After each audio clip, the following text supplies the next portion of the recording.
महाराज जी, जब हम कुछ मांगते हैं भगवान से और उसके लिए कुछ तप पूजा आदि भी करते हैं, अगर वो इच्छा पूरी ना हो तो क्या उस भाव को छोड़ देना चाहिए या उसके लिए फिर प्रयासरत रहना? नहीं, उतनी सीमा तक करो। तुम्हारी मांग के अनुसार तप होना चाहिए।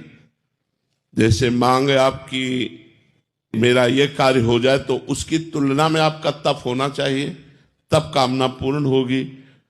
पहले तो कामना पूर्ण होने के पहले तो आपका तप आपके पाप को नष्ट करेगा, फिर आपका और तप हो तब आपकी कामना पूर्ण होगी। क्योंकि कामना पूर्ण होने में सुख होता है और सुख में बाधा पहुंचाने वाला पाप कर्म होता है।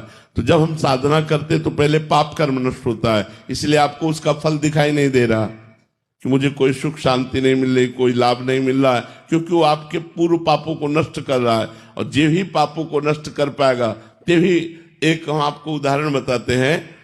विद्यारण्य सरस्वती नाम के एक महान सन्यासी हुए हैं, बहुत बड़े विद्वान, गरीब ब्राह्मण कुल में जन्म हुआ था।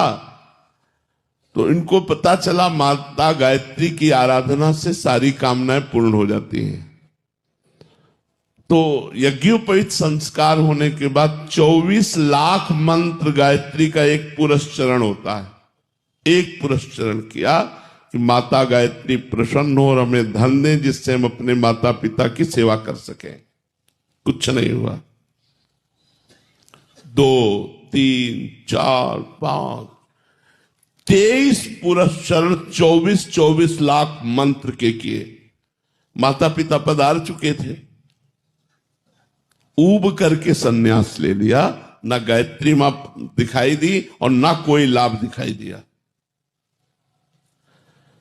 जे ही सन्यास लिया तो महान तेजो कांति आद्या शक्ति श्री गायत्री माता प्रकट हो गई और कहा वरम ब्रूहि।